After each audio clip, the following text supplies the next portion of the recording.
We're the fifth largest district in Ohio. This is my 17th year in public service.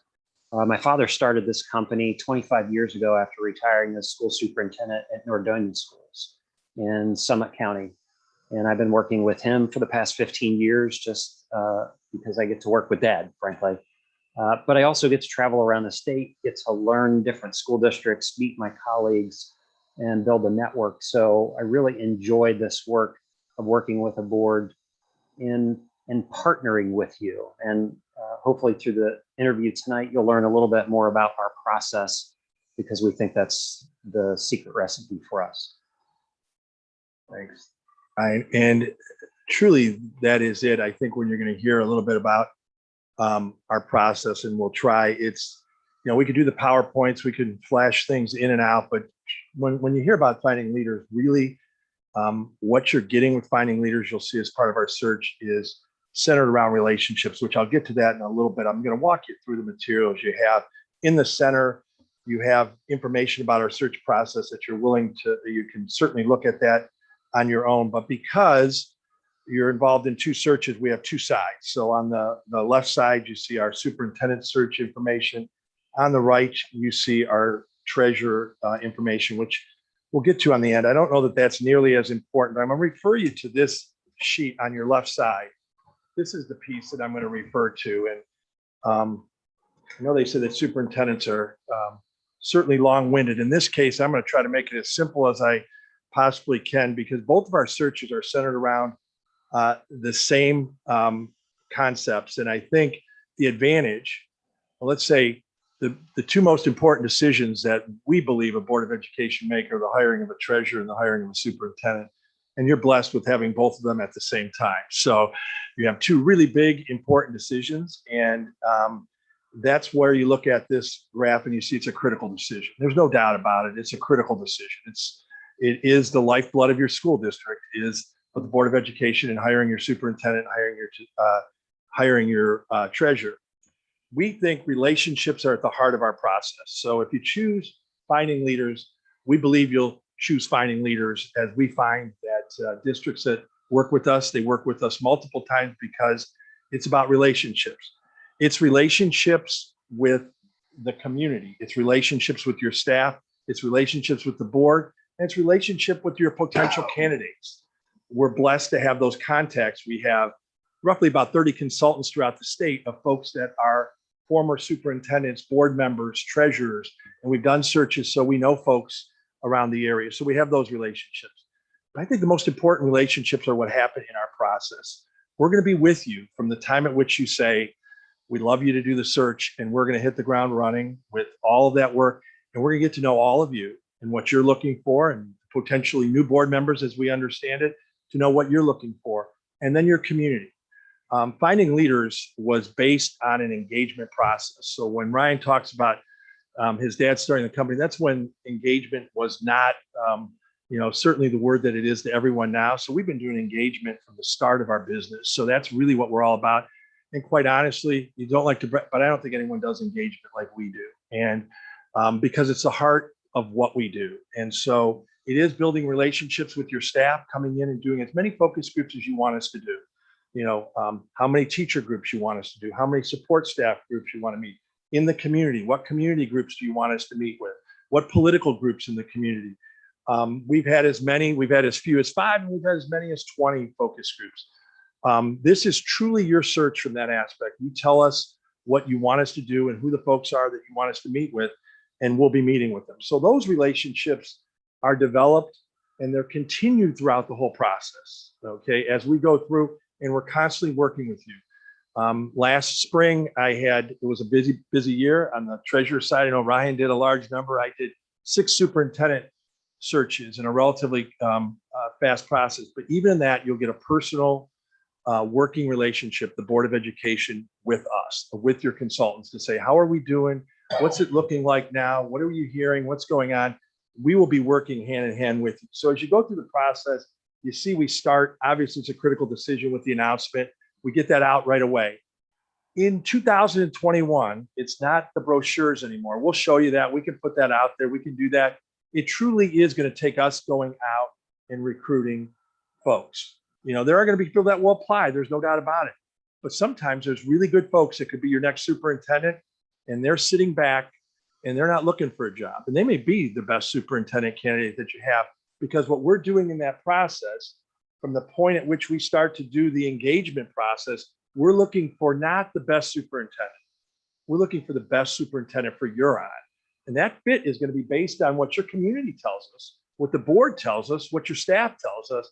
And that's the big piece. So we're going to engage them. We're going to ask lots of questions. We're going to get to know them as thoroughly as we can. We also believe, and I'm going to keep engagement there, that's also going to help you as a board, the community as a whole.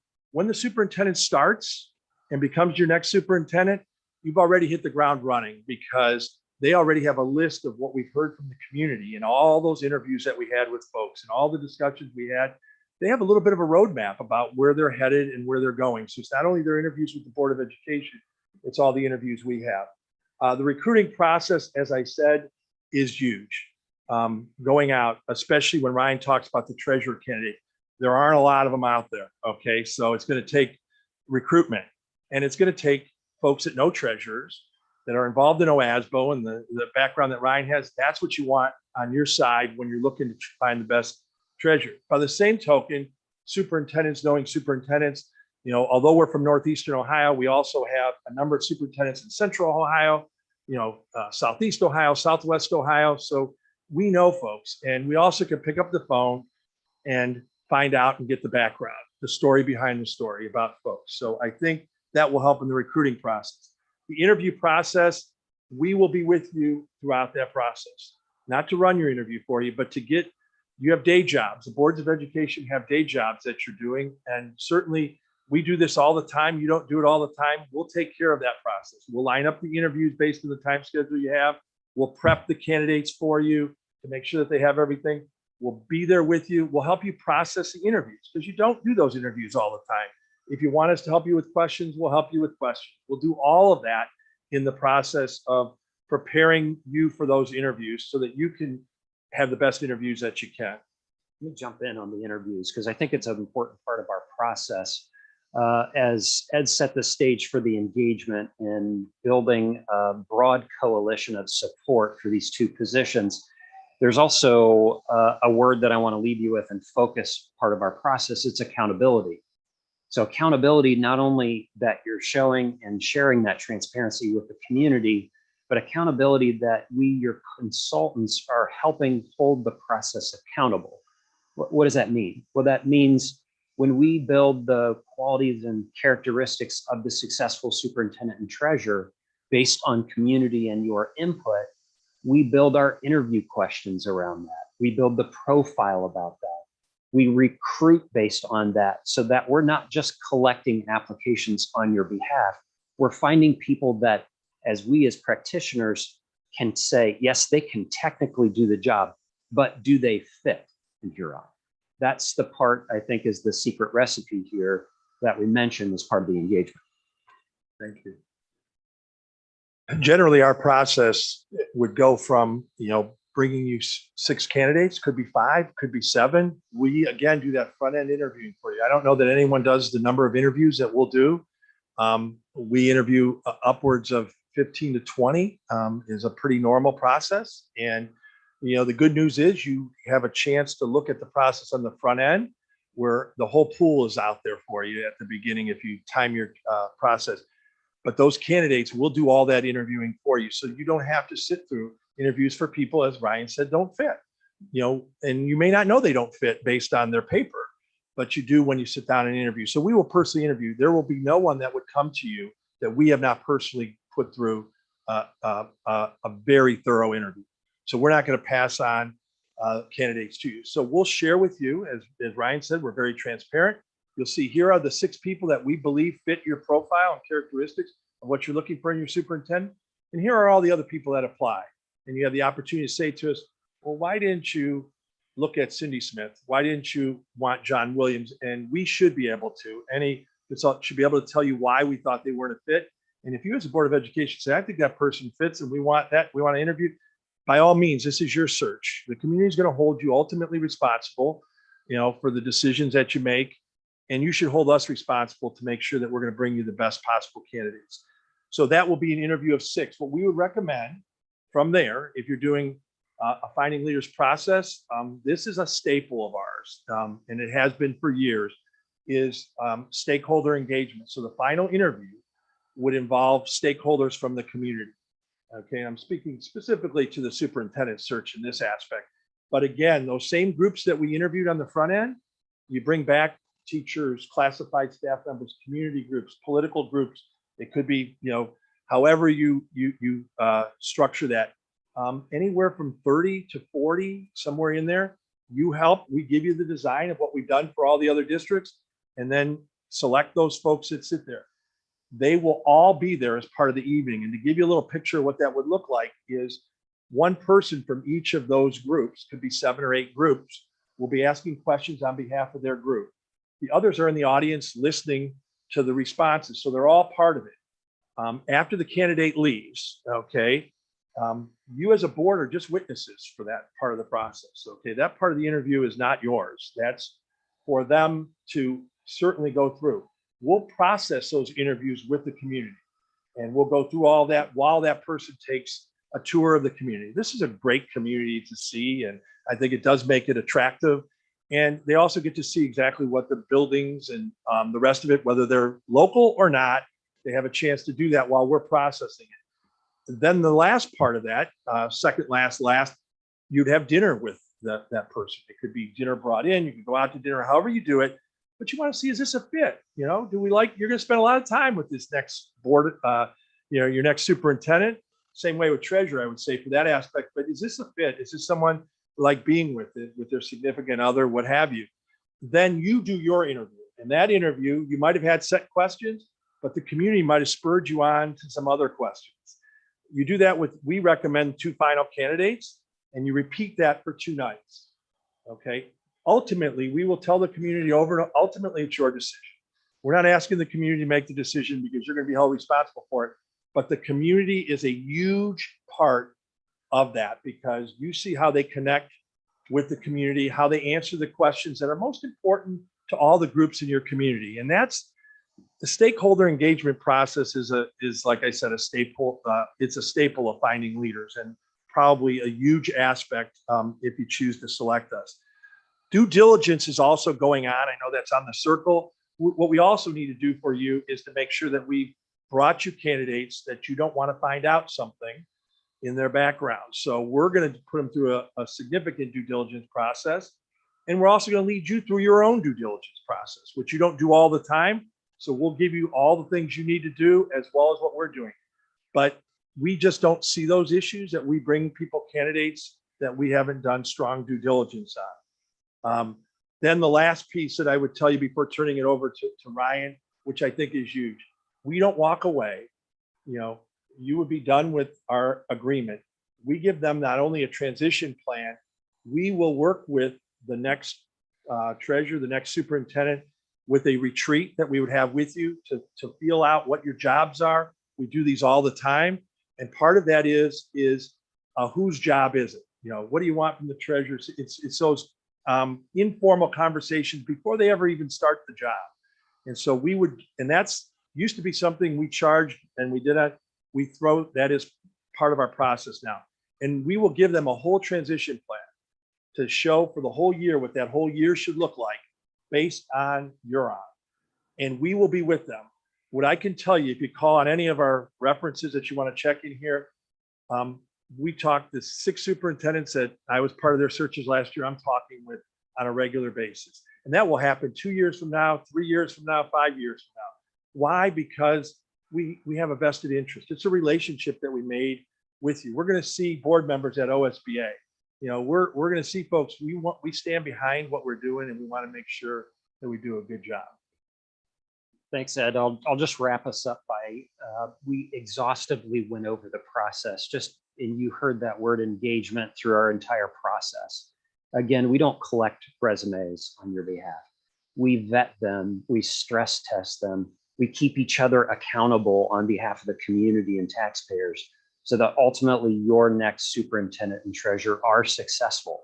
We want to give them that roadmap so that they're successful And then we continue to connect with you, the treasurer, the superintendent throughout their journey, at least over the next 1 to 3 years in that transition plan, so that we set you up for success.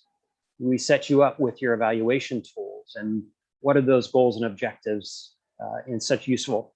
As an example, I went through the search at Akron Public Schools 7 years ago. And a lot of the profile building that they did during that process, I still use today to connect with my board. I still walk around with those notes saying, here's what was important at that time, and let's modify it. So I use that as my internal strategic plan. So the process is extremely similar for the treasurer, but you'll notice in our proposal that we think that there's an economies of scale.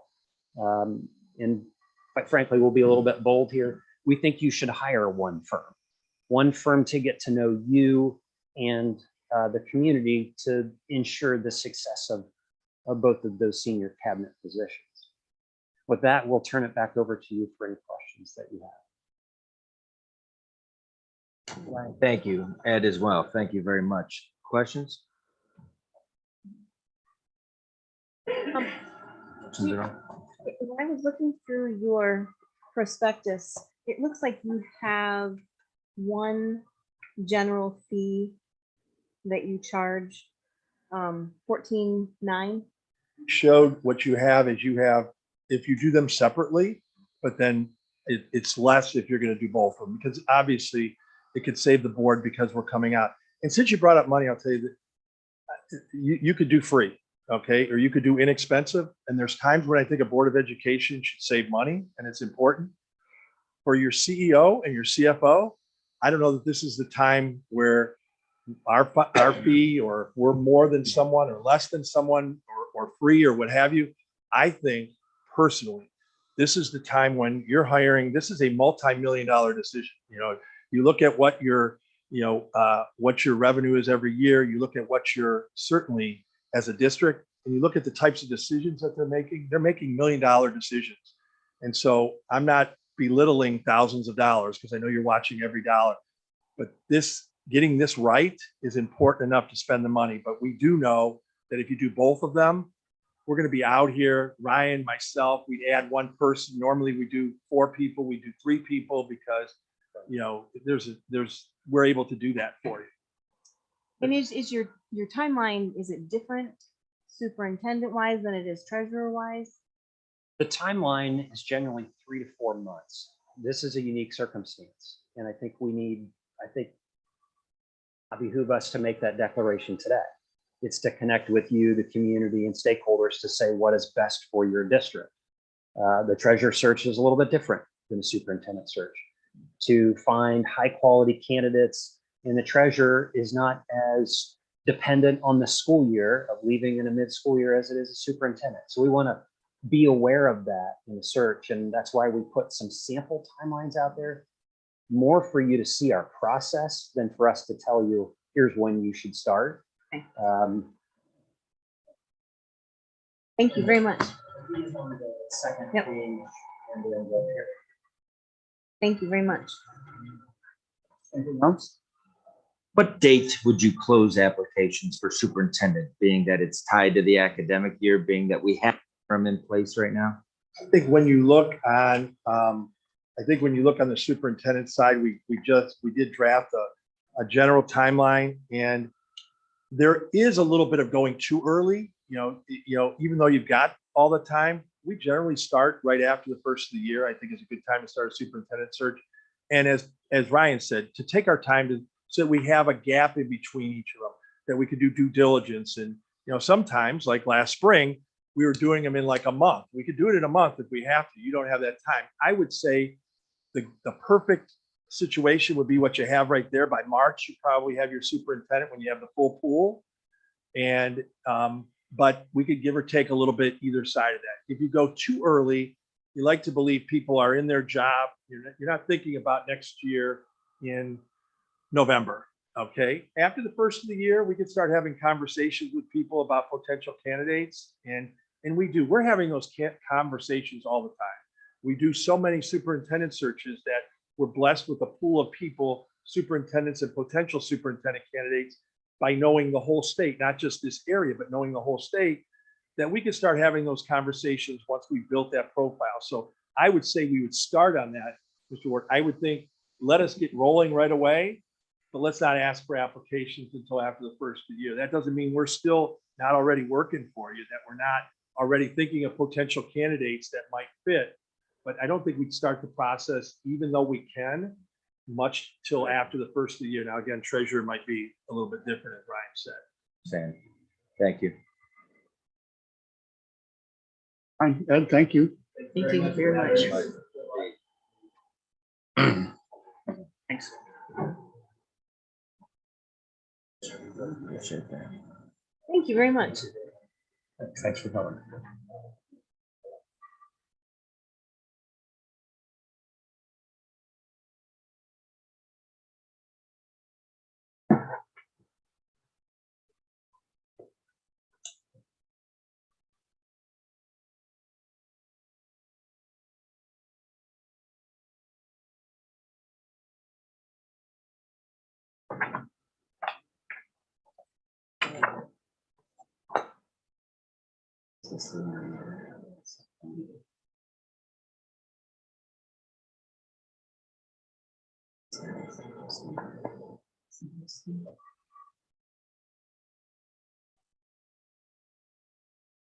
Hi, Terry. How are you? For waiting.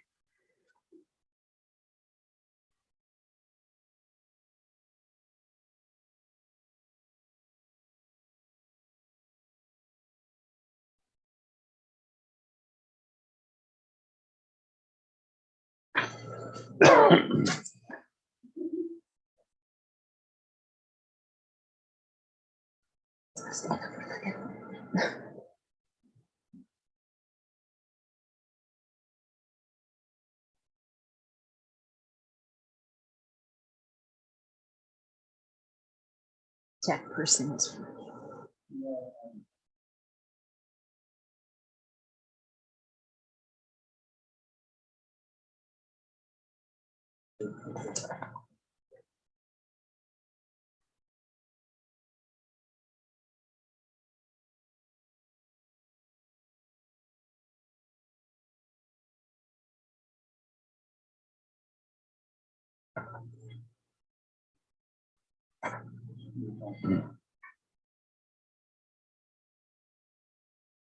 That's okay. Great. We might check this quickly, make sure we're good. Yep. Thank you. Terry Morgan, Ohio School Boards Association. Thank you for having me here.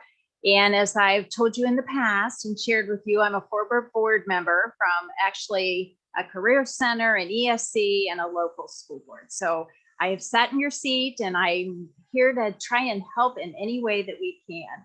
I'm going to go through the slides, but interrupt me as I go if you have any kinds of questions or any details that need clarified.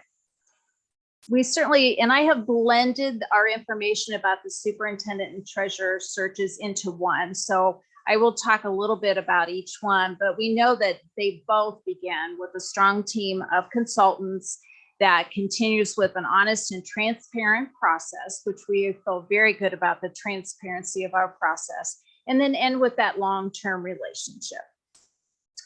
We are certainly the board member association, and so we feel like we are there for you as our members, and that we will work diligently on behalf of the board members to make sure that you find the right fit, whether it's your treasurer or the superintendent or both. We understand the board's need for a flexible and customized process, and we have a tried and true process that we go through. But in that process, we spend a lot of time with you in a planning meeting, talking about dates and how you'd like to do your search. And I will always have recommendations, but those final decisions on how the search progresses is certainly your decision to make. One of the other things that we feel like sets us apart is certainly the fact, besides the customization, is that the board makes all the decisions. OSBA is here as a consultant and to facilitate the process. We do not sit in on the interviews. We don't try and guide you to one candidate or another, and we're certainly not a headhunter for any of the candidates. Treasurers and superintendents don't come to us looking for the job. The boards come to us saying, help us find the right person for the job. The leadership development training, we offer a workshop after the new superintendent and or treasurer are on board so that the whole team is together, just like the workshop that we had last year with the board.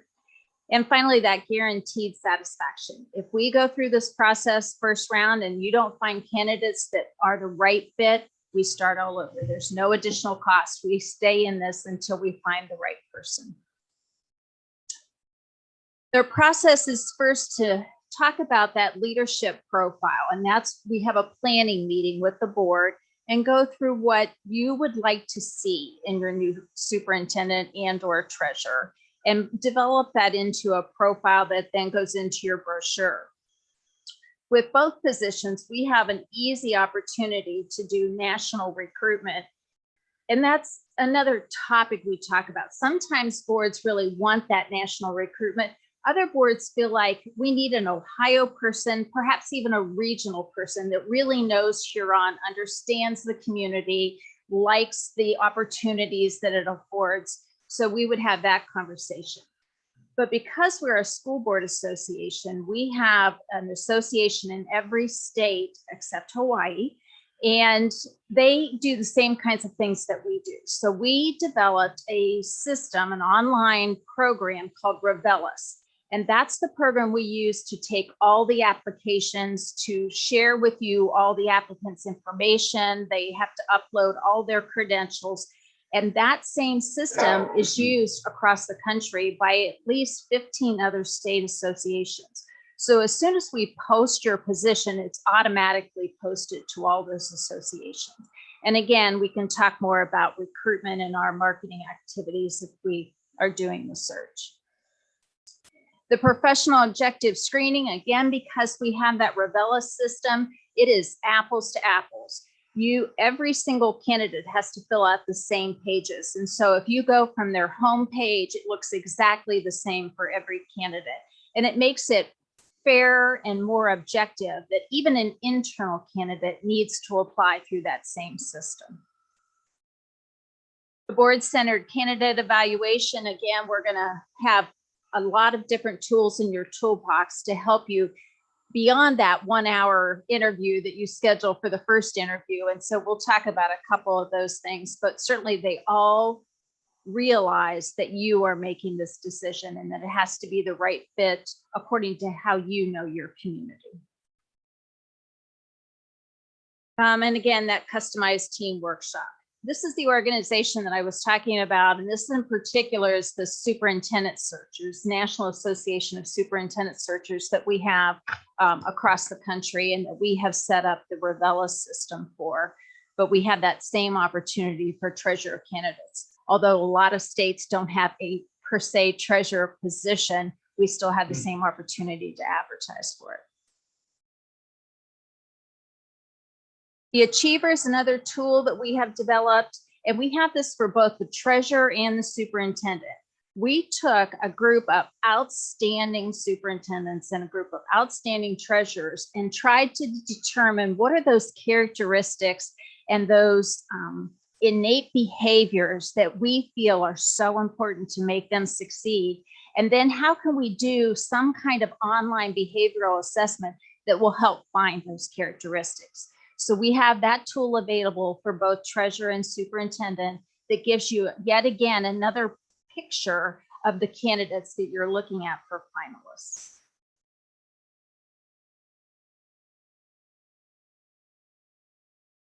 It also talks about maybe some of the particular areas that you would want to ask questions about in this final interview with your candidates. So suggestions of perhaps this person is not as strong in communication, so ask them this type of question. And again, we're here when we do the first interviews, we walk through and try and do a scripted interview, finding out what the areas are that you really want to ask questions so that you ask the same questions of each candidate for each interview.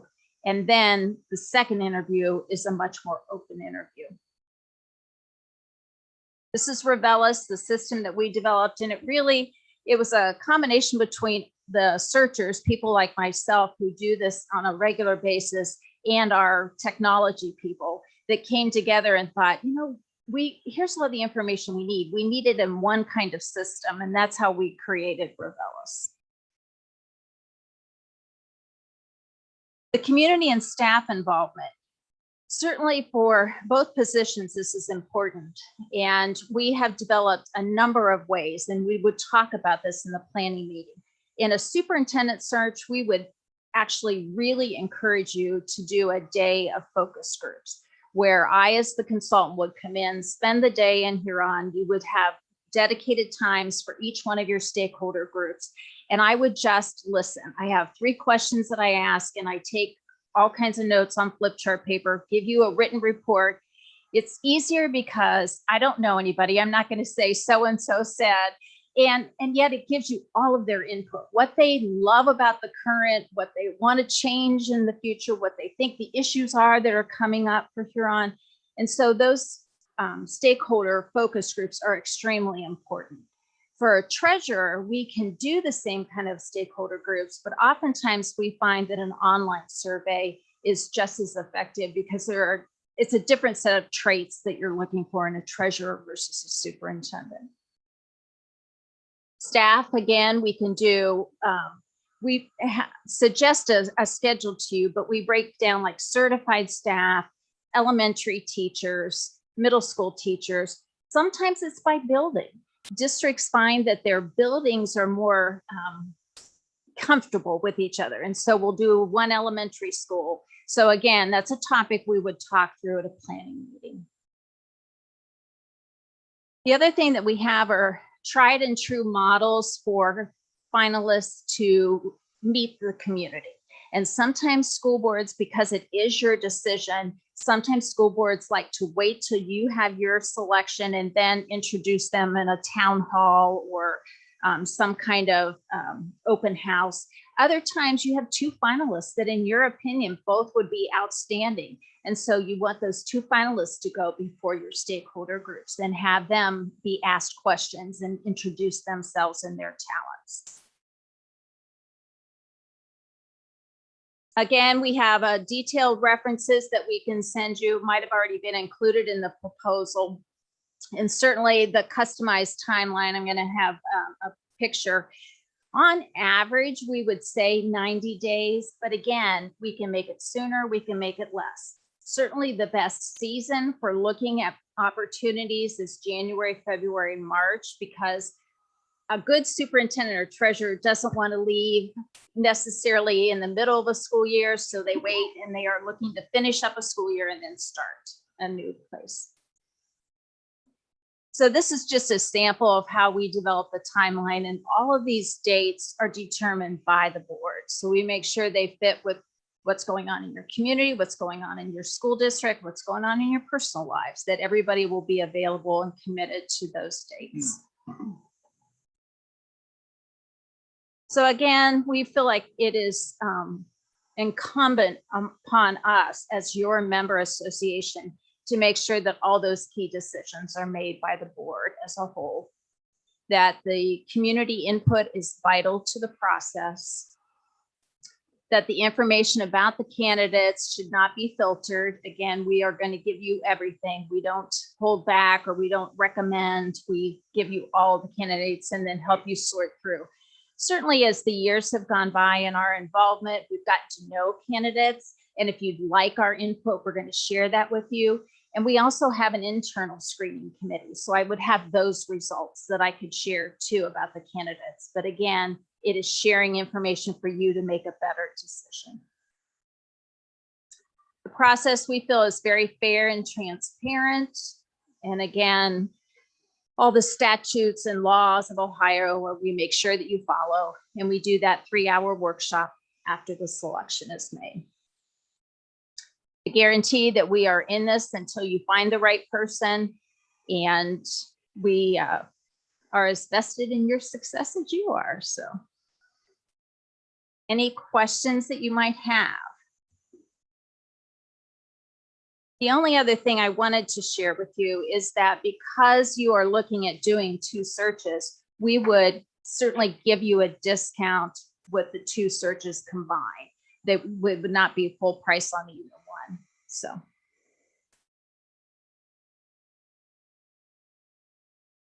No questions. Thank you for your time. Terry, It was thank good you to very see you much. guys again. Good Thank to you, see you. Terry. Appreciate your time.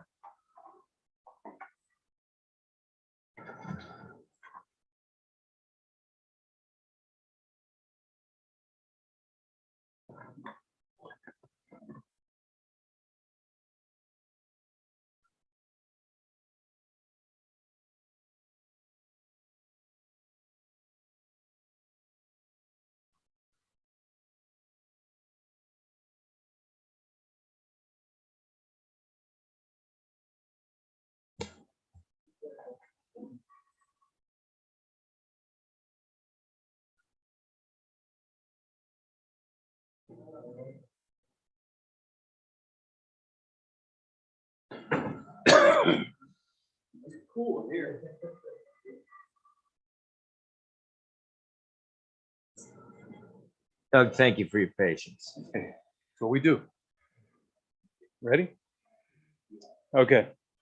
First, just introduction for those who don't know who I am or who we are. I'm the superintendent at North Point ESC. We are the organization that's currently providing the interim superintendent, and we'll be providing the interim treasurer down the road, a process that we've gone through a number of times with the City of Huron School District. I want to thank you for inviting us in. It was interesting for me to be in the hallway to talk to some of the others who have been in different meetings that I have been at and have met with boards and talk a little bit about their process. I've been in the district a number of times, obviously, to go ahead and do searches. Everybody on here, except for I think Mr. Jones, is the only one who has not been part of a search that North Point has conducted. Our qualifications in conducting searches. In my 10 years as superintendent, we have gone ahead and conducted 16 superintendent searches and 14 treasurer searches.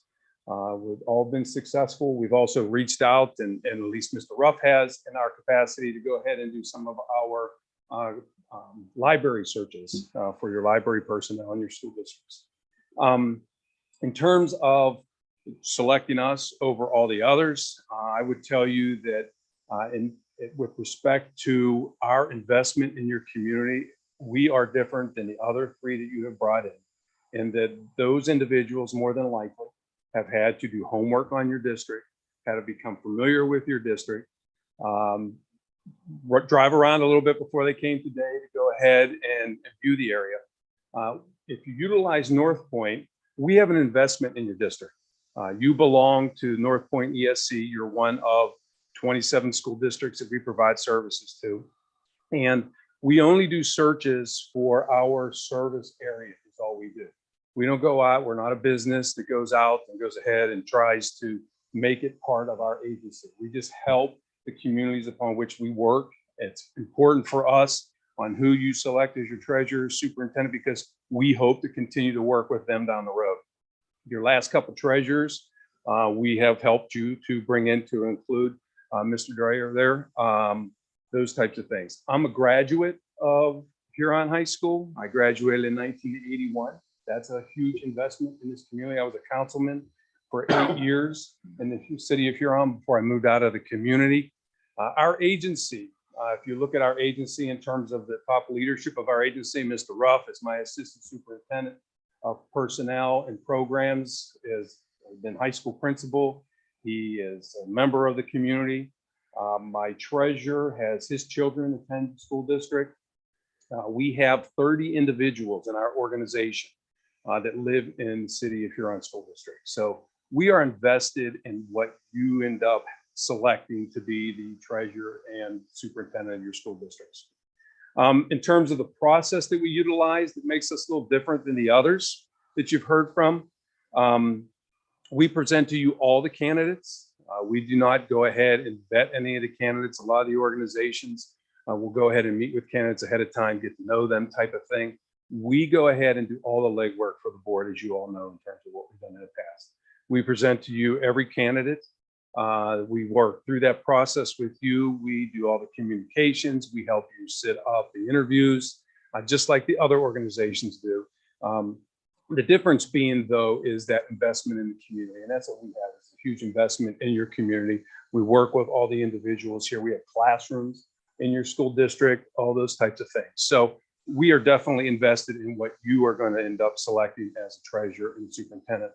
And one of the other things we don't do is we don't go and take somebody who has been put into your district and pluck them out and put them in another district, which is the process that some of those others that you've heard from today do.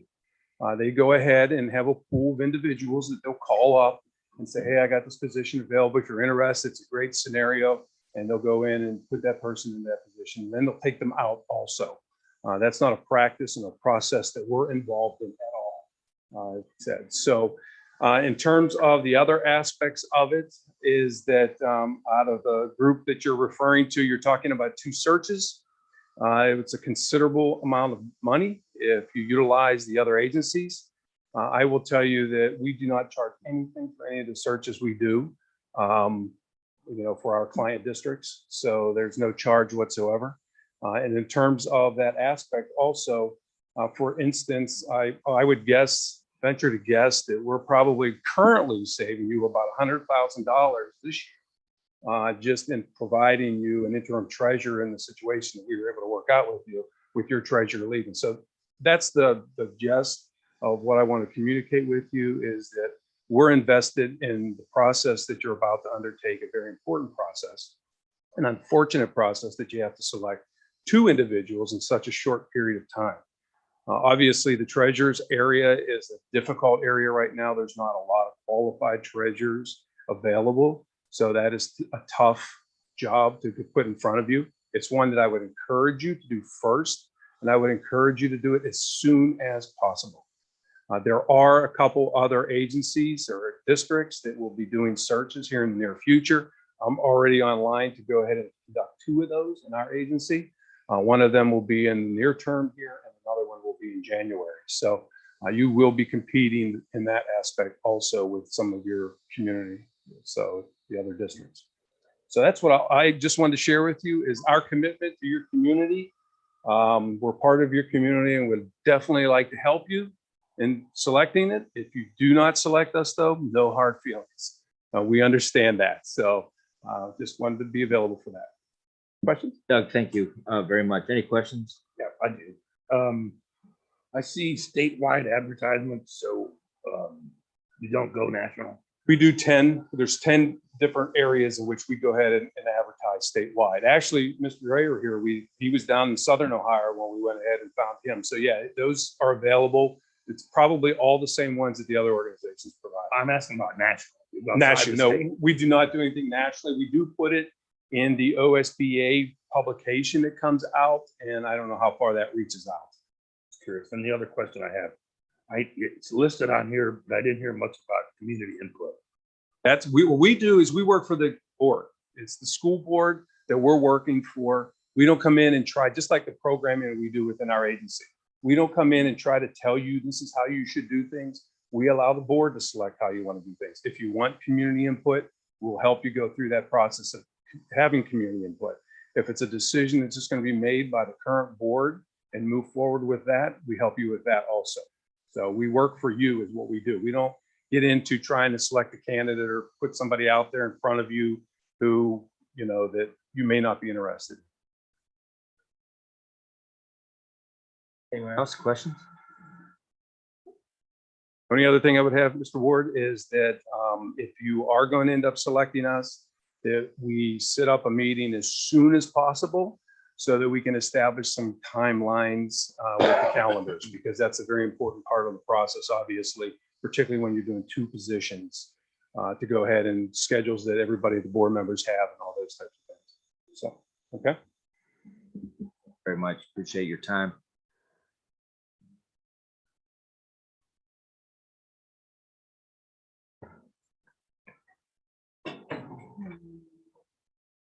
That concludes item 5 on the agenda.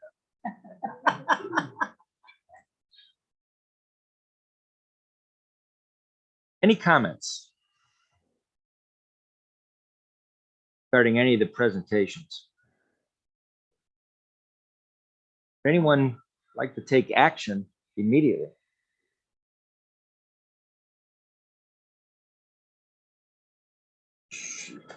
What are your feelings about some time to review, consider on your own?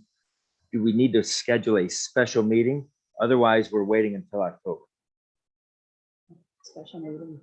I agree. I think a special meeting, let us digest all this information. It's a lot in 2 hours, an hour, Indeed. hour and a half. Yeah.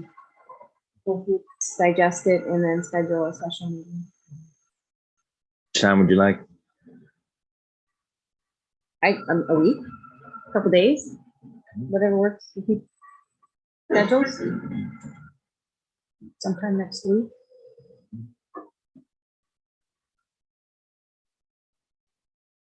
Week from tonight?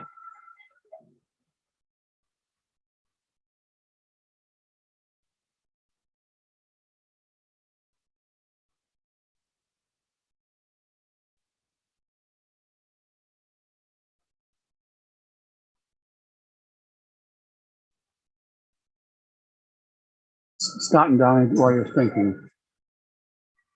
So done this before, I'm trying to find out the statutory, what's the right thing. I've no boards have gone to executive session to discuss the selection of a search firm. I don't know if it's appropriate or not. I can't, have you guys done that in executive session or in open session? Or maybe you haven't discussed search firms. We, open session initially, we chose, the one we chose to find you. Okay, all right, Only executive session when we started going through applications is my, I don't think we actually went through vetting any other search. We only reached out to North Point. We didn't do this process. That's right. and the only reason I bring it up, it's just in case you feel, I don't know, I'd have to check to make sure it was legal or not. Obviously, if you can, you want to do it open, but you may want to hold back or something. Sure. That's all I'm concerned, if you have a candid conversation. I don't see any reason why we need an executive session. Okay, I just wanted to. No, just I wanted to would check there. consider, I would say open session. Good.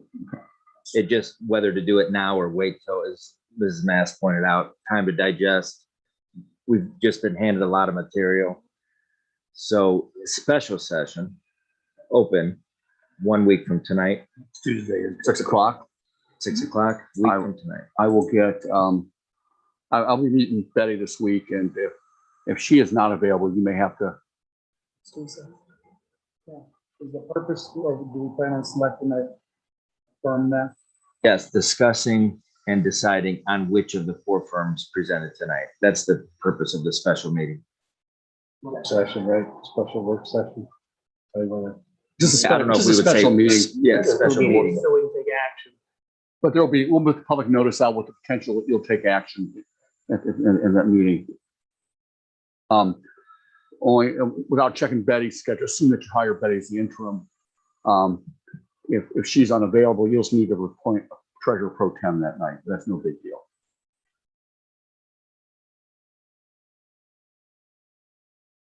Any more discussion regarding search firm presentations? Do we want to share with everybody here? Since the first group didn't bring up price, should we share that with them tonight? Because the other ones did. Certainly may, if you like. First presentation we had was the bronze. They had the 3 levels. Bronze was 12,900. Silver was 14,009, and gold was 17,900. I just thought it was kind of important. Good idea. For everybody's kind enough to be here tonight. And Mrs. Massey asked last time, I think, there's money already in your board service fund to do that. Obviously, 0 is nice. You don't have to spend the money, but the budget is there. But that, again, that's going to be your one call. So From which we would invest this if fortunately, we chose one of them. for better or worse, we don't use up our fund for capital conference and that kind of thing. We don't have a lot of attendance there. That saves money over the years. So you do have. So, anything else at this time? Item 6, audience and community participation. If anyone would like to address the board, we are going to allot 30 minutes maximum for audience and community participation, 5 minutes maximum per person. If you'd like to address the board, please approach the podium at this time, state your name and address.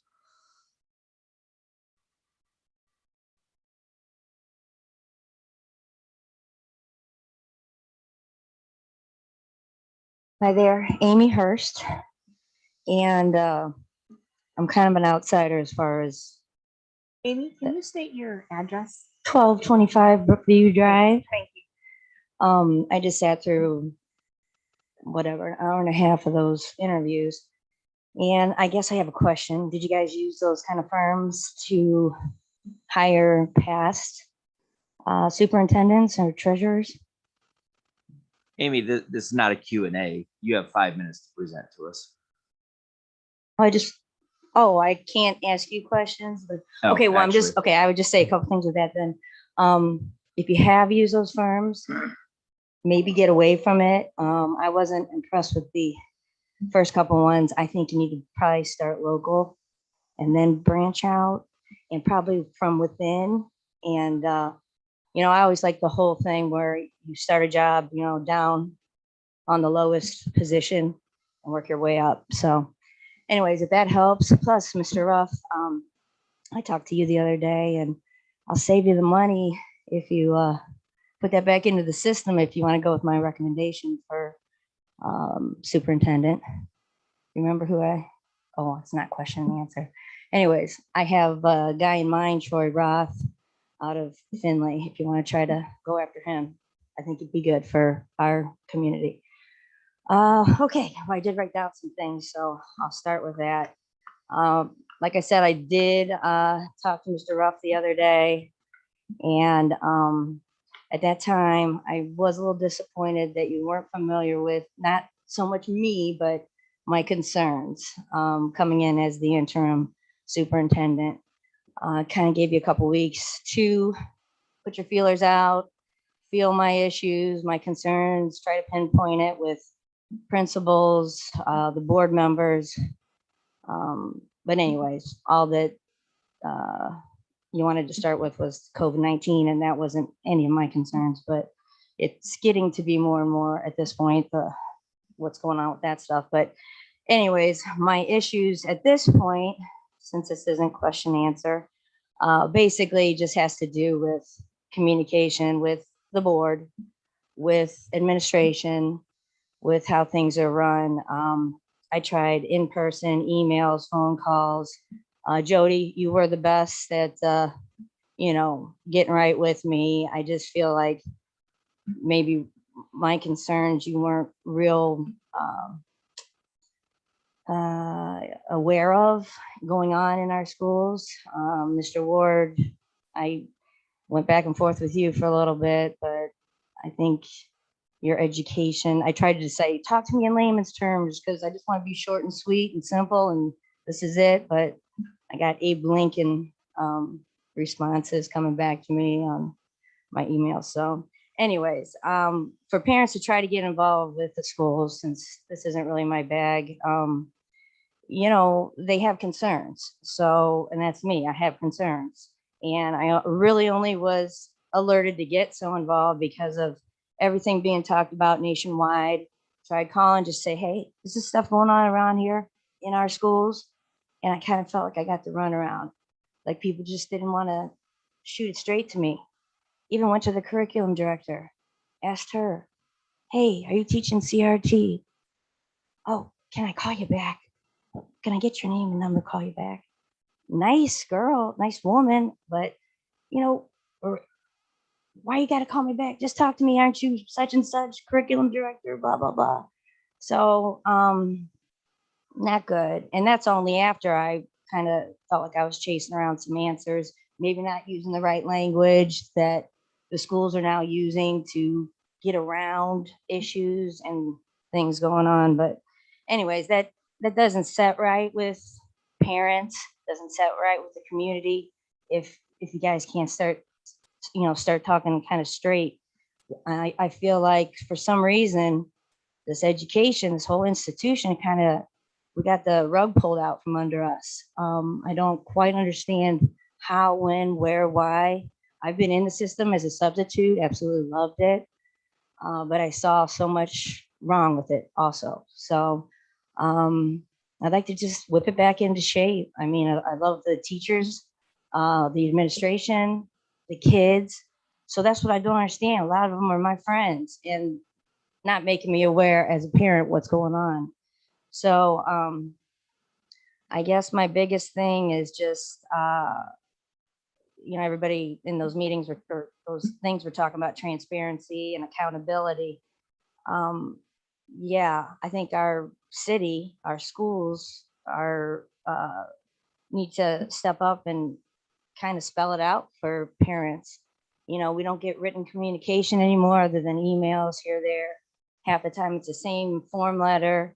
Other times it's just not real informative. There's too much language around the topic. And that's frustrating to a lot of parents. But now, everybody's kind of having more and more issues. We're becoming a little more enlightened because institutions are getting exposed, and I don't like it. I feel like our kids are being subjected to one-sided everything. This Google everything, Gmail, classrooms, slideshows, brain pop. I see all that, and I'm fine with it on the left, as long as you do just as much from the right, more conservative side of things. With respect, you've exceeded 5 minutes at this time. Oh, okay, very good. Thank you. Anyone else like to address the board?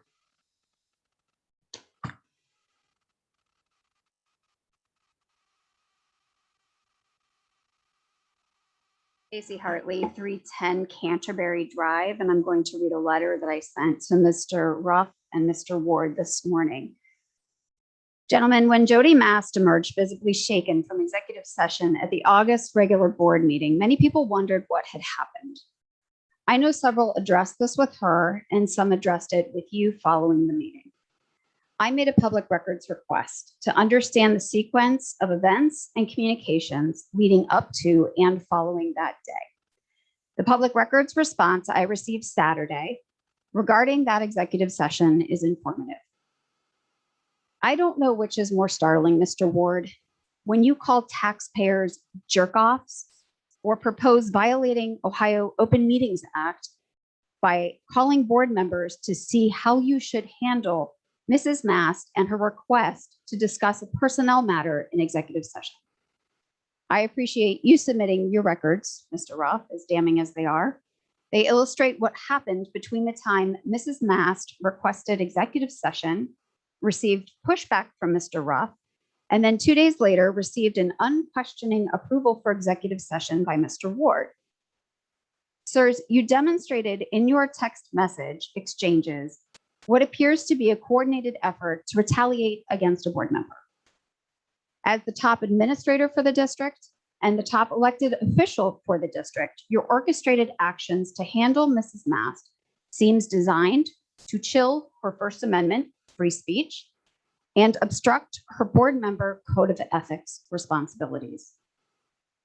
I had asked you if you would kindly do us all the respect of publicly acknowledging your actions in those exchanges, to apologize to Mrs. Mast for your abhorrent behavior, and to apologize to the Huron community for damaging the trust that we have placed in you.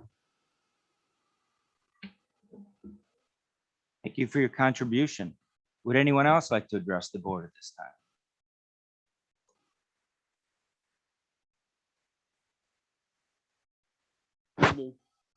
Ryan Hathaway, 536 Snowy Egret Drive. Excuse me. I wasn't planning on speaking tonight, but I guess I'll first start with, I wanted to let you guys know that there's been a lot of positive feedback when it comes to current masking policy at Huron. You can look around and see that some schools have already had to go to masking and virtual. So again, I know this is an ever-changing climate, but we appreciate what you've done so far. I wanted to, interestingly enough, talk about what was just recently mentioned. I think there's a lot of talk around fiscal responsibility here at Huron.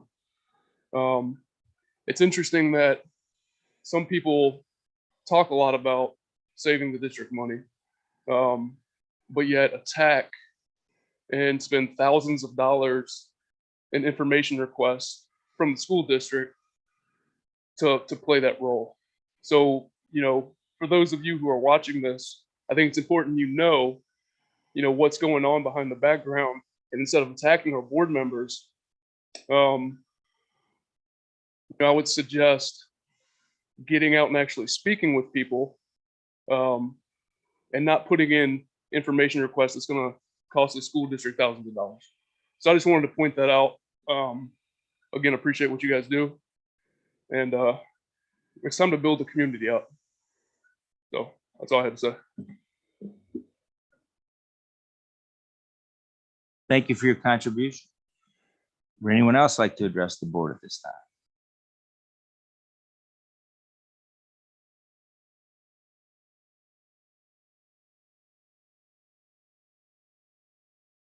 Mr. Ruff, should we take a break? Sure. 5 minutes. 5-minute break, given the length of this meeting. So we will reconvene. Mr. Drury, can we do that? Can we insert a break? I had that request by the superintendent. We're not adjourned, so we're just taking a That's break. right. So 5-minute break. If you need to step out and step back in, 5 minutes, about 7:47, we'll reconvene.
Item 7, superintendent's report. Okay, thank you.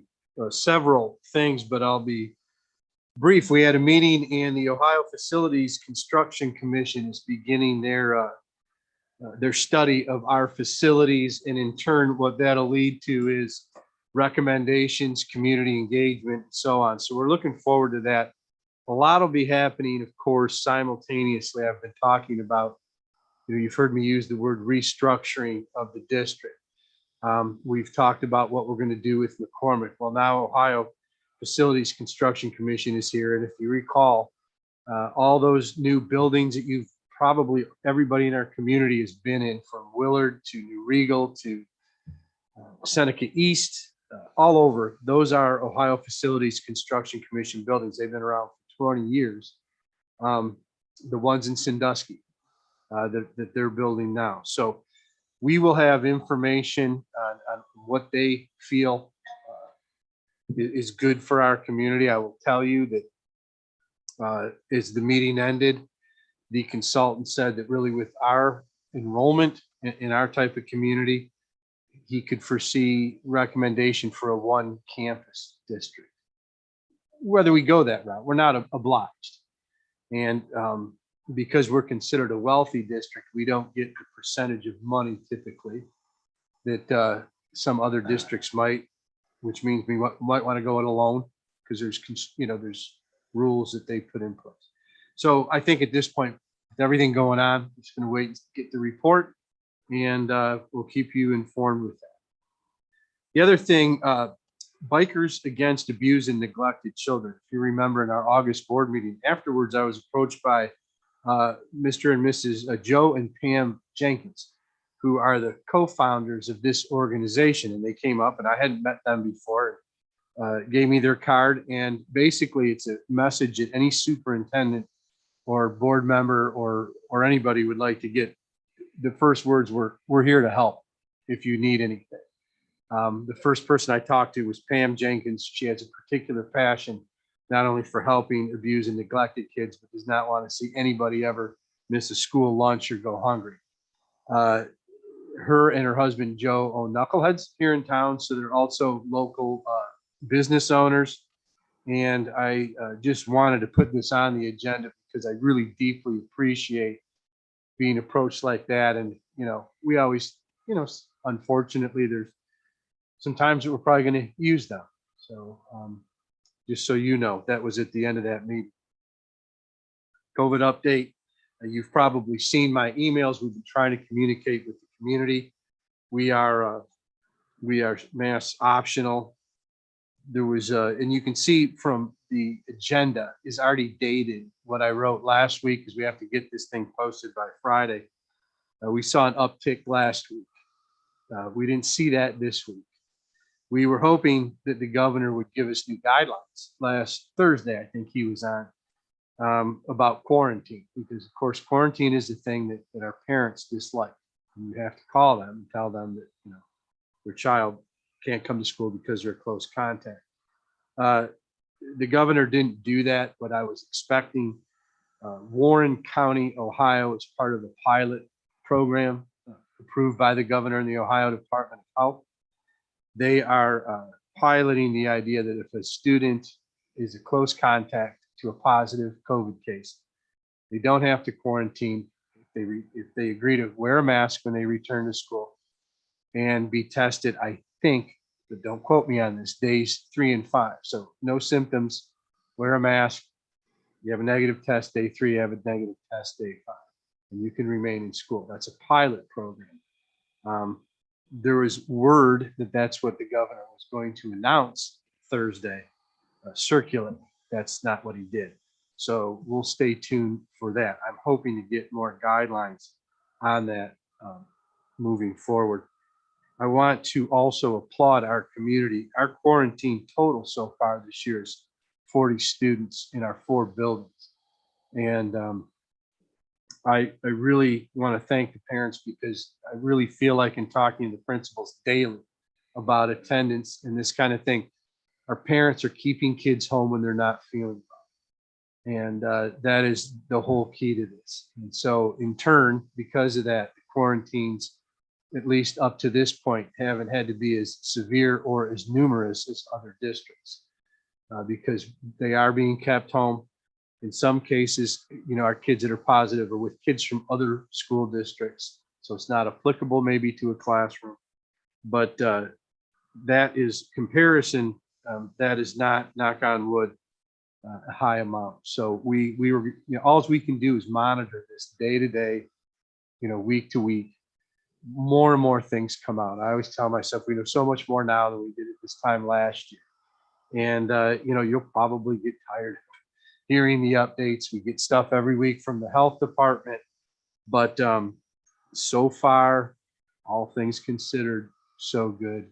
Not perfect. But again, it really has a lot to do with, I think, the parents keeping kids home. So I thank them for that. Levy committee update. The levy committee is in place. We know we're behind the 8 ball. I'm not going to go into a lot of details. I'll have more for you next month. We have co-chairs. We're ready with social media, Twitter, some funding.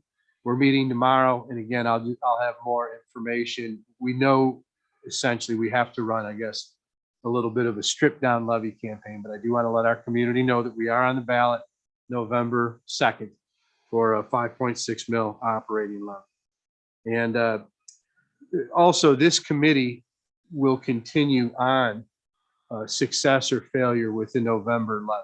That was brought up and it was a good point made by Mr. Folger. It's always good to keep, might not be the same people year after year, or it might be, but the levy name as it's registered as a PAC with the Erie County election, Board of Elections will stay in place. And this is always good because, for example, who knows what the OFCC people might tell us 2 years from now. We might be talking about a bond issue or something. These organizations, as was pointed out to me, tend to do more than just maybe do levies, or they're essentially another support group for the school. So we anticipate this group being together for a while. Busing, briefly, we're not where we want to be with busing right now. We have kinks still to work out. It's frustrating to us. We apologize to the community. We take ownership for that. It's just not working as well as we want it to work. So I hope to have a more optimistic report. It's not all doom and gloom. We just have improving to do on the routes and with some other things that we have to look into. So as far as, I think we've had a great start, but busing is still a problem.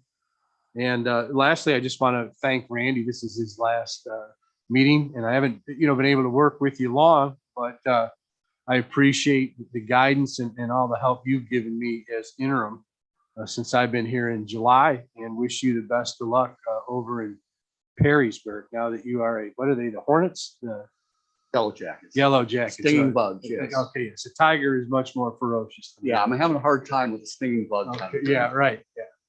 So, so thank you, Randy. I appreciate everything. And that is my superintendent's report. Thank you, Mr. Superintendent. Mr. Treasurer. Oh, please. Could we just maybe get some communications out more regularly when concerning busing? In regard, we've had some, in terms of, I know we had to redo a route. I guess I would tell you, we're going to have to pinpoint the problems a little bit more specifically, but we might feel the need to release something generally. I guess a summary of what I said, that we're working on it. And I think that might help. Okay. But thank you. Yep. Thank you. I just have a question. Sure. I know in the height of COVID last year, on our school website, they had a dashboard, kind of a running total of quarantines, positives. I don't believe that is live right now. Could that be made live again, just for parents to be able to see how we're doing quarantines? I mean, I think it's just nice for parents to gauge how the school system's doing? Yeah, we talked about that. We had Erie County Superintendent's meeting at North Point last week. Some are doing that, some are not. I've been reluctant to do that. I've heard from parents, some are just getting a little, even the stuff I've sent out, they're just getting tired of getting it. We had feedback last year that, okay, enough of the, and I'm telling you the negatives, you know, enough of the statistics and that kind of thing. I guess the other thing that's caused me a little bit of reluctance is, I mean, I know the COVID cases, but I don't know all the COVID cases. We know what's been reported to us, but I'm also fairly certain that there's, is anybody's right. There's children called off without COVID being reported. Who knows, maybe they're not even tested. I don't know.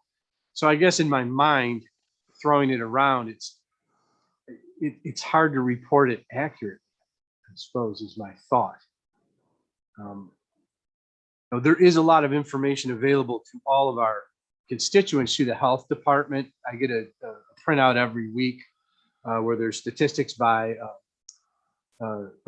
zip code. There's hospitalizations. I think you and I talked about the hospitalization thing the other day.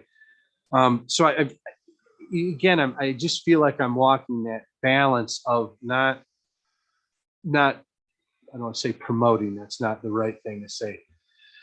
Just trying to not over communicate, yet trying to not under communicate and stay as accurate as something that's so abstract can be. And I don't know if that answers your question, but I guess to answer it, I'm reluctant to start it up until maybe I have a little more solid information, talk to some other people, see what's going on.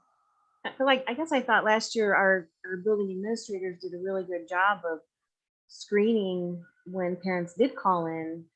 I think there were a series of questions that were asked. Was it COVID related? Was it just a sore throat? Was it, just so we could get an idea of who was out and why. And I think that helped contribute to the accurateness of the dashboard. And so I thought it was helpful to parents to kind of gauge week to week what was happening in the schools.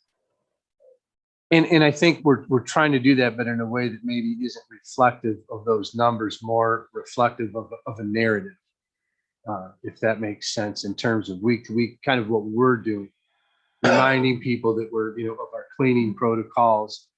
For example, we've put out in our communications that because of a spike last week, we strongly recommend masking our students at least for the next couple of weeks. And before that, I put out something that I strongly recommend the staff to do it. So I guess that's what I mean by the narrative that we're doing. But we're always open to everything. And I don't know that we're, again, getting the reports on the positive cases when kids are called. Okay, thank you. I appreciate it. That's a good question. Treasurer's report. Okay, I'll make one comment on our superintendent's report. The 5.6 mil levy, I think that is correct. It's really 2.1 million because it's going to be 5.6 mil on the language, but when it actually goes to collection, it's going to be done in the new valuation. So the actual millage is probably going to be less than that. It's kind of splitting hairs, but it's one of those things. Remember, it's effective. The 2.1 will collect. That's about the effective millage. The effective millage, because the valuations, people I guess getting their valuations now. So it's not 5.6 mils on. It's on what their new valuation. Key component to understanding school finance is being able to define effective millage. There are folks on social media saying my house is worth more, my taxes are going up, so let's not pass the levy. You're going to get more money anyway. Wrong. Isn't that right, Mr. Right, yeah. Treasurer? So 65% of our taxes have to go to schools. So the 35% is not affected by that, right? They don't have the House Bill 920 limitations. I just want to make sure it's clear because it's going to get confusing, and it's the 2.1 million. That's what you got to focus on in the collection. A couple of things real quick before I get into my report. I just want to make one comment on the 4 firms that presented. I've worked with all 4 of them one way or another. The nice thing is what you see is what you get. All 4 of them, you saw the genuine article.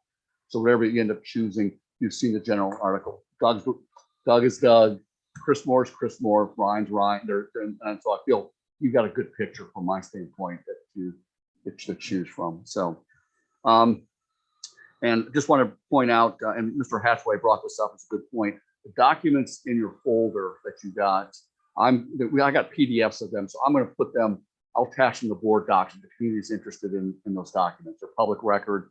I'll put them up there since they sent us in electronic form. So I don't have to scan anything. I'll just put them up tomorrow. So I should have done it. I didn't even think about doing that until now. So Ryan, thank you for pointing that out. Real quick, I know we're going long, but I want to talk about my favorite subject, financial review. All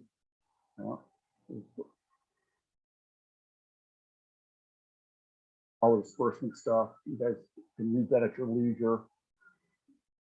Now, our investments are making essentially nothing, just so you know. We are, in fact, in some cases, our fees are greater than our earnings. So it's a sad,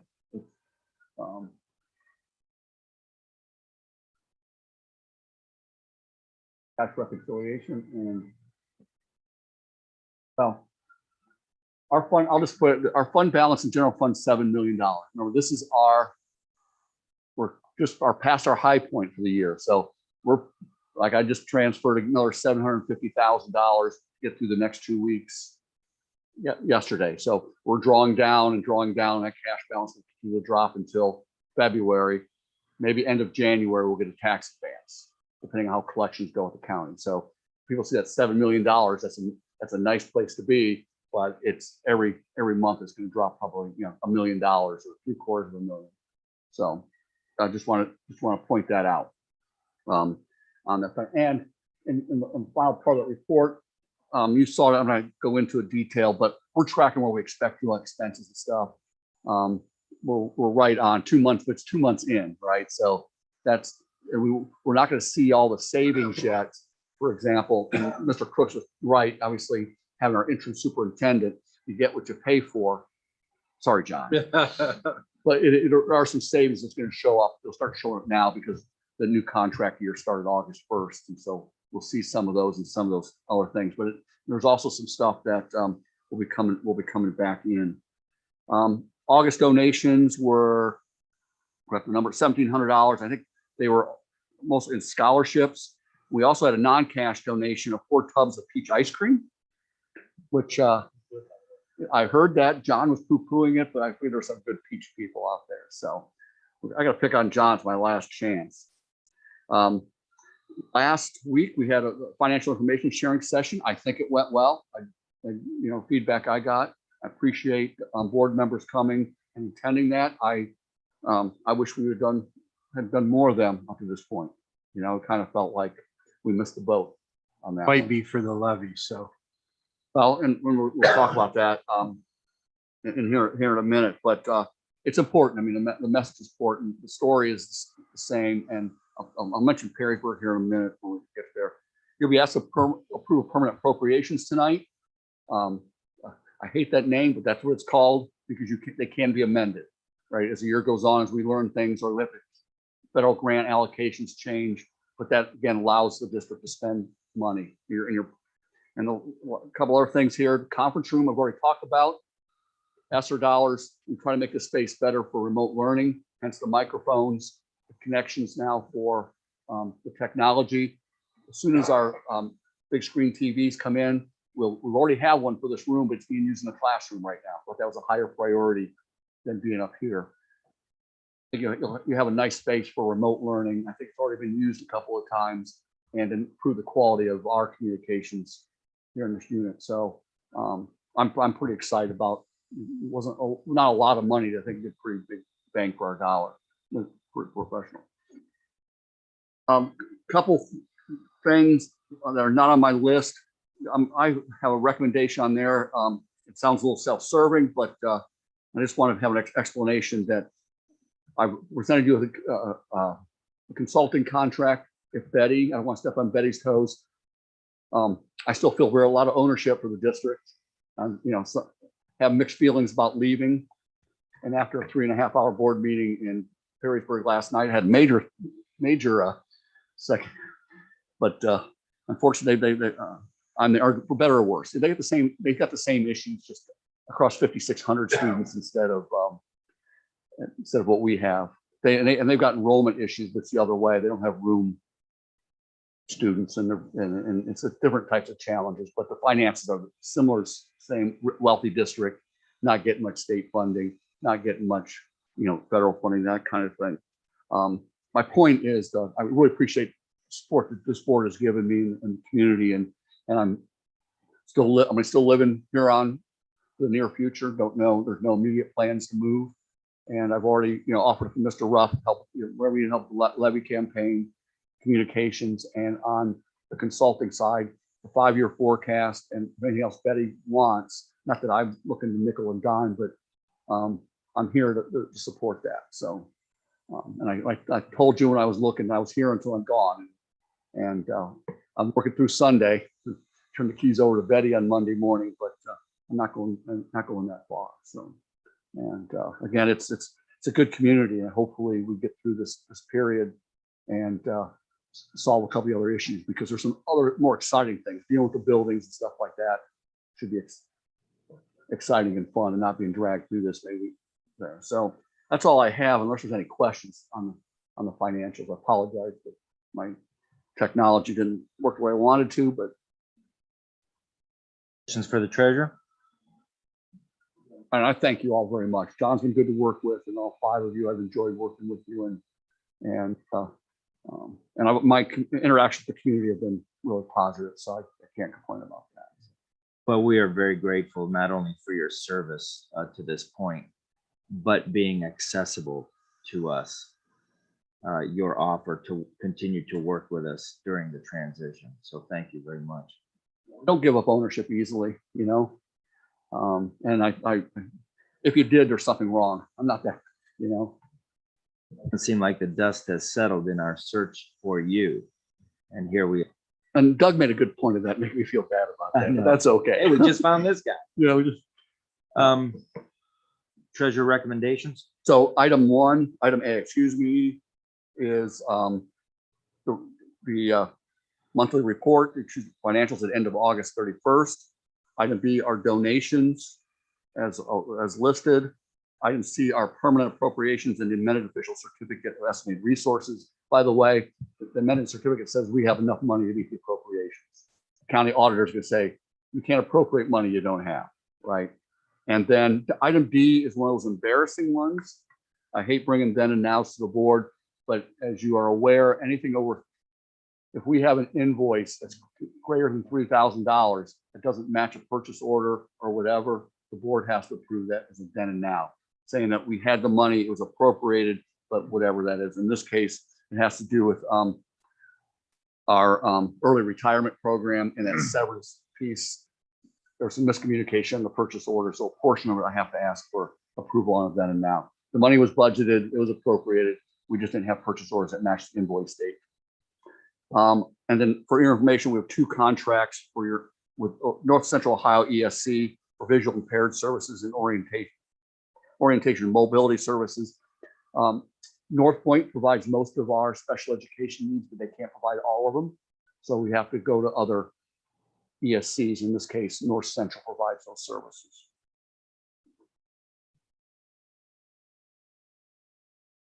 So Motion? moved. Second. Second. Questions or discussion? Mr. Treasurer? Mrs. Green, Yes. Mr. Jones, Yeah. Mrs. Mast, Yes. Mr. Slocum, Mr. Ward. Yes. 10 superintendent recommendations. Thank you. Letter A is letters of resignation. You see those were posted. Kathy Kelch and Jennifer Camilleri. Item B, new hire recommendations. Down below, there is a correction. If you don't have it, Sophia Young, her effective date would be September 14th, might say 13th on there. Apologize for that. And Melissa Carr at step 7 for a 3.75 hour pre-K 8 at Shawnee effective on September 17th. Letter C, voluntary placement. As you can see, there is some placement of Mary Pisano from a head cook at the high school to administrative assistant for Mrs. James in the guidance office. That's effective August. Letter D, Tiger Kids Club substitutes. Always good with what's going on now to have as many substitutes as we can. And so we have 2 for you on the list under letter D. Letter E, removal from reduction in force status. Terry Blake and Mary Petronella both accepted positions and will be removed from the RIF list upon your approval. Letter F is volunteers. That approval list, and you can see the individuals listed below for volunteers with the BCI dates. Letter G, change in placement on the certified schedule. There are 3 of our staff members, teachers, certified staff members recommended for change in placement on their salary schedule. Scott Demos, Mary James, and Robin Sweet as listed. Letter H, academic supplementals. Most of this stuff is resident educator things that are required, pretty run-of-the-mill supplementals recommended by Dr. McDonald. Letter I is athletic supplementals for 21-22, and you can see that we continue to add some cheerleaders or advisors and coaches down below per recommendation of Mr. Camella, the AD. Letter J, Summer Learning Institute payments for 2 individuals, Amy Lauer and Chris Shirley, that helped us out during the Summer Learning Institute. Item K, administrator contracts and step increases. You can see on here that I've recommended Brian Kuzbel at Shawnee for an increase to step 2 and a new 3-year contract which follow and start in effect at the end of this current school year when his current contract is up. I will say that Mr. Kuzbel does a great job, and he is in his 8th year as principal, and we are putting him on step 2. So he's a bargain in my mind. Mrs. Zilski, also director of operations, an increase to step 2. Same situation. Her contract is up this year. She is currently our transportation supervisor, our food service supervisor, our maintenance supervisor. And again, at step 2, she is a bargain. So those 2 individuals are under item K. Letter L, administrative assistant step increase. This is for Amy Schaefer up in the office next door at Student Services. As Mr. Dreyer pointed out to me, Mrs. Schaefer probably saves us more money in catching things in EMIS and other things than what we pay her. And that is all of the recommendations that I have. So moved. Second. Discussion? Mr. Treasurer. Mrs. Green, Yes. Mr. Jones, Mrs. Mass, Yes. Mr. Slocum, Mr. Ward. Yes. Book adoption, item 11. Yeah, item 11, recommended from Dr. McDonald, and you have the list attached. I have it if anybody needs to take a quick look at it. Just a textbook, science textbook adoption. We are adopting, looks like about 8, and then the science people are looking at further textbooks this year. They get sent samples, that kind of thing. So moved. I'll second. Any discussion or questions for the superintendent? Mr. Treasurer. Mrs. Green, Yes. Mr. Jones, Mrs. Mass, Yes. Mr. Slocum, Mr. Ward. Yes. Item 12. Item 12 is recommend to approve revised policies as they come to us from OSBA. Our policy committee met August the 20th. And nothing that you see here, these are just merely updated policies. Nothing is, obviously every policy is important, but this is standard stuff coming from Ohio School Boards Association. The only new policy is for blended learning, which last year a lot of districts went to. So the idea is to have a policy that speaks in general to it. So moved. Discussion. Mr. Treasurer. Mrs. Green, Yes. Mr. Jones, Mrs. Mass, Yes. Mr. Slocum. So you can wake up now, Scott.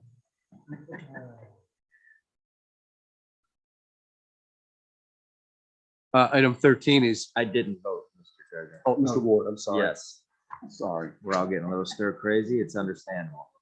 the, Superintendent. under item 13, the appointment of our interim treasurer, which is Ms. Betty Schwiefert from, who's, I think, engaging in her third or fourth interim gig here at Huron City Schools, which I know I've had the pleasure of knowing her for a long time. Again, she enjoys being here. Grandkids go here. So our business staff is extremely comfortable with her. It's a nice fit. Sure is. Go ahead. Second. Discussion. We are, Mr. Treasurer. Mr. Jones, Mrs. Mass, Yes. Mr. Slocum, Mrs. Green, Yes. Mr. Ward. And that, it's just like with Mr. Russ. We have a contract with North Point that has other services that falls in it. So the district's not obligated for any time with that, as long as Mrs. Sleepert wants to be in there. And she'll time shoot, an hourly rate. So it's very cost effective. My vote is yes. I gotta ask you again. I'm good on that. Sort of, and then you kept talking. Board committee reports. At this time, does anyone who is a Still have to do, liaison? number 14, the consulting. Okay, I apologize. No problem. Yep, there you consulting contract, item 14. This is what Randy explained as a consultant contract. We have him to reach out to should we need to do that. Obviously, with the levy coming up and the district in flux in many ways. We're very clear, though. Levy activities are not included in that. That's not what we're talking about here. It's if Betty wants help with, or wants me to continue to do the 5-year forecast, which I would like to do, or anything else. 5-year forecast is a big one. And that would take a little bit of time, but not extraordinary. But levy activities are not compensated activities. Right, with no minimums. This is an as-needed agreement. It could be 0. If Betty says, "See, I don't want to talk to you," that's fine. So we're protected in that way. Yeah. So moved. I'll second. Discussion. Mr. Treasurer. Mrs. Green, Yes. Mr. Jones, Yes. Mrs. Math, Yes. Mr. Slocum, Mr. Ward. Yes. Item 15, board committee reports. Anyone report a committee you serve on or act as liaison? One thing I can say is I do know next week, the city council will be meeting at the boat basin. And I'm kind of excited because I did meet with the city manager last week. And one of the things he did share with me is that there should be some hopefully exciting news about the ConAg site. Yeah, I don't know. And I know something was in the paper, but see, at some point that's going to affect us. So it was kind of nice to know that they're moving. Hopefully we'll be moving forward with a vote. Recognize that property generates 0 taxes for the district at this point. That's right. Anyone else with a committee report? I do. Thursday night, 6 p.m. is the Huron High School Athletic Hall of Fame banquet. 5 individuals will be inducted. It will be the COVID makeup banquet. Let's call it that. So it's actually the induction class of 2020. Charlie Miglietti, Evan DeLuca, Tom Magando, Craig Lindsley, Susie Isfording are being inducted, along with the 2005 4x400 meter relay team that won the championship. It became state runners up and school record holders. That'll be Thursday night at Messenberg, 6 p.m. Anyone have new business before this board?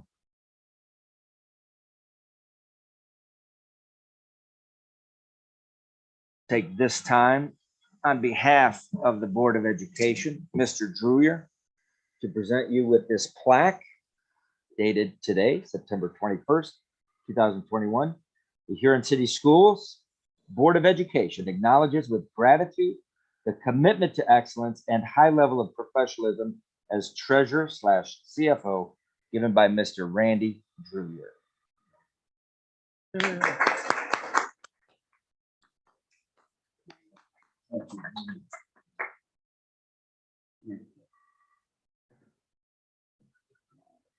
Stop in and see in Perrysburg. We expect that to be prominently displayed. Will be. It will be. You've got, this administrative team is not appreciated sometimes like they should. You know, my 2.5 years here, people can criticize, but I can tell you every conversation I've heard from every single one has always been, we're trying to do what's best for the kids. And you got a tough job, and you know, my 10 years as board member is nothing compared to this last 1.5 years that you had to deal with. And the board has done it with, I think, dignity and respect, and a few little bumps, but I wish you all the best. And I'm still a Huron taxpayer, so we're all good. Thank you, Mr. Druyer, very much. The next meeting as listed, regular meeting, is October 19th at 6 p.m. Actually, we are going to meet next week, Tuesday, September 28th, here at 6 p.m. for a special meeting to discuss the presentations that we heard today. Motion to adjourn. Mr. Treasurer. Mrs. Green, Yes. Mr. Jones, Yes. Mr. Slocum, Mrs. Mass, Yes. Mr. Ward. Yes. Soon?